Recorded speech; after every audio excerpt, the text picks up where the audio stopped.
komishanka xakamaynta AIDS-ka ayaa maanta kulan la qaatay guddida heer gobol ee komishankaasi. Kulanka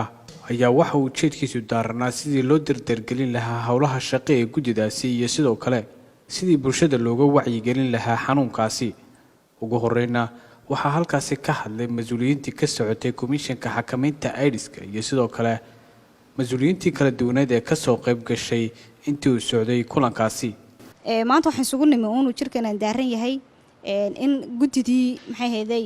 heer gobol ee uu chairmanka u ahaa barasaabka gobolku inaynu maxay heeday baraarujin iyo xoogis waraysi halkaan ay ugu nimaadno maadaama xirdaadjin la sameeyay oo maamuldaadjin la sameeyay oo ay ahayd markii hore heer qaran ahayd laakiin iminka heer gobol laga dhigay inaynu isbaraarujino wixii xogana isweydaarsano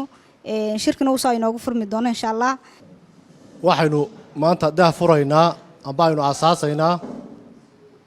komishanka qaranka golihiisa hagista ee heer gobol oo uu jidaynayo xeerka komishanka qaranka ee xakamaynta AIDS-ku xeer number 67/2014 xeerkaas wuxuu sheegayaa guddiga hagista uu heer qaran inay yihiin 7 wasaaradood oo madaxweynuhu ka yahay jeerin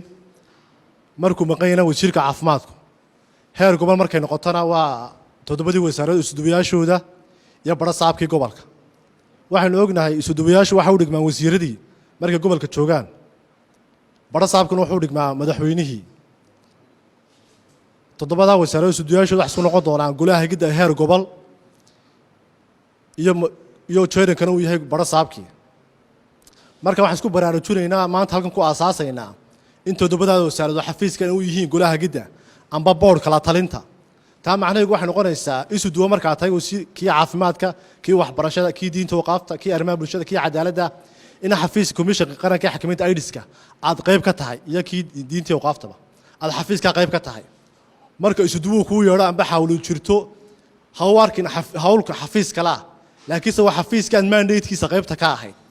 waxana waajibinaya shaqada qaranka iyo xeerarka dad jira xeer markuu soo baxo shaqo ku soo daro toos baad muxuu hayay ay kugu soo biiraysaa muhiimadda aynu u qabanayna shirkana waxa weeyaan in la helo qofkii xanuunsanaya xanuunka la noolaana daryeel uu helo ama uu wacyigelin helo kii ka badqabayna laga wacyigeliyo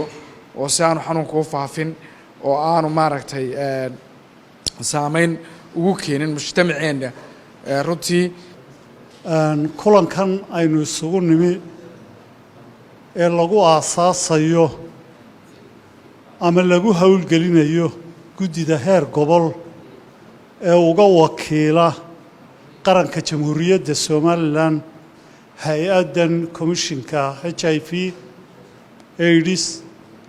horta ugu horreyn waan soo dhaweynayaa sidaa daraaddeed komishankana waan uga mahad celinayaa innaguna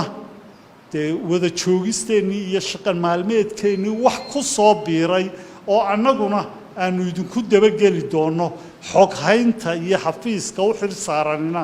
oo ina xasuusin doono inala daba joogi doono ayaan filayaa. Cabdirashiid Cadarre,